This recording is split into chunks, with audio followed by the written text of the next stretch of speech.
adalah gembalaku, takkan kekurangan aku.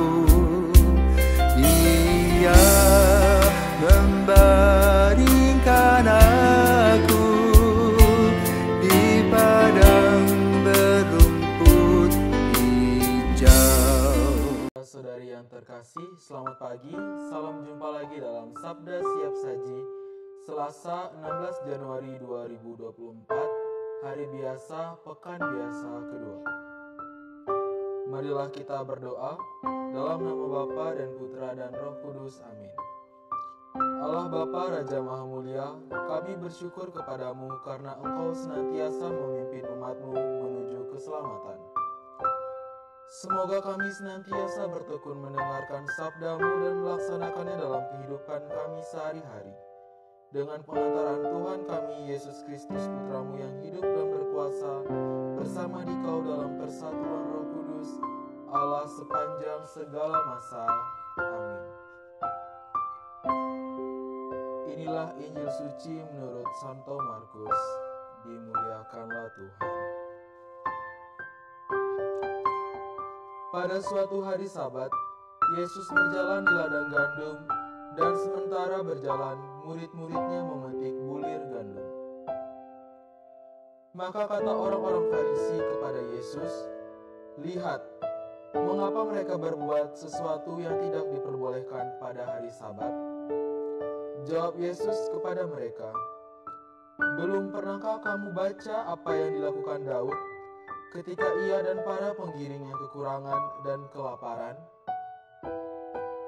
Tidakkah ia masuk ke dalam rumah Allah waktu Abyatar menjabat sebagai imam agung, lalu makan roti sajian yang tidak boleh dimakan kecuali oleh imam-imam dan memberikannya juga kepada pengikut-pengikutnya?" Lalu kata Yesus kepada mereka, "Hari Sabat diadakan untuk manusia dan bukan manusia untuk hari Sabat. Jadi, Anak Manusia adalah Tuhan juga atas hari Sabat." Demikianlah sabda Tuhan. Terpujilah Kristus. Saudara-saudari yang terkasih, pada pagi hari ini penginjil Santo Markus mengisahkan bagaimana Kristus, yaitu Yesus sendiri, yang dikritik oleh orang-orang Farisi. Orang-orang Farisi mengkritik Yesus ini bukan tanpa sebab. Itu dikarenakan murid-murid Yesuslah yang membuat mereka jadi seperti itu. Murid-murid Yesus itu memetik bulir-bulir gandum, sedangkan pekerjaan itu tidak boleh dilakukan pada hari Sabat. Seperti yang kita ketahui bersama bahwa pada hari Sabat itu kebiasaan orang-orang Yahudi tidak boleh melakukan kegiatan apapun. Namun Yesus membantah hal itu semua. Yesus menganggap bahwa hari Sabat merupakan hari Sabat. Jadi ketika misalnya manusia membutuhkan makanan, berarti harus makan. Jadi hari Sabat bukanlah penghalang bagi manusia untuk menjalankan aktivitasnya ketika itu mendesak dan merupakan sebuah kewajiban. Di dalam Injil yang lain kita juga dapat melihat bahwa orang-orang Farisi juga dikritik oleh Yesus karena hari Sabat ini. Menurut Yesus, mereka itu terlalu kaku pada peraturan yang mereka buat sendiri. Peraturan tentang hari Sabat ini dibuat itu bukanlah untuk mengikat mereka, melainkan untuk membantu mereka dalam melakukan kegiatannya. Tetapi mereka seringkali salah menafsirkan hal tersebut sehingga membuat mereka pusing sendiri.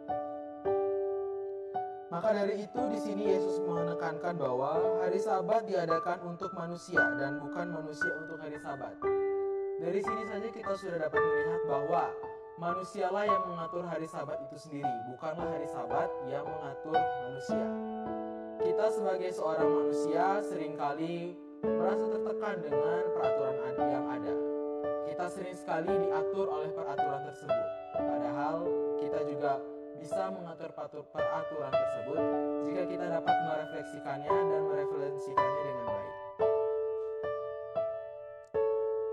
Yesus juga ingin bahwa manusialah adalah orang yang mengatur peraturan tersebut, bukan bukan tanpa alasan, karena kita diciptakan dengan akal dan budi kita. Kita juga merupakan seorang yang memiliki intelektual yang cukup tinggi dibandingkan dengan makhluk-makhluk lainnya.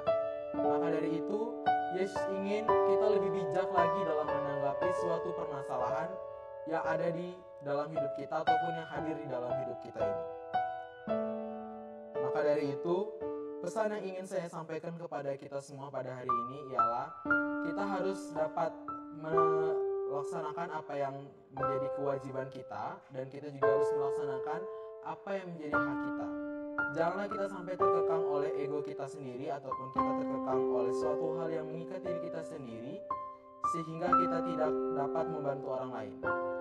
Maka dari itu, kita perlu meningkatkan rasa was-was diri dalam hati kita sendiri, dan kita juga perlu meningkatkan rasa kewaspadaan dalam diri kita sendiri terhadap suatu hal yang mungkin saja akan menyerang kita suatu waktu. Tingkatkan iman kita kepada Kristus, karena saya yakin dimanapun kita berada, Kristus pasti akan selalu menyertai kita. Sekian dan terima kasih.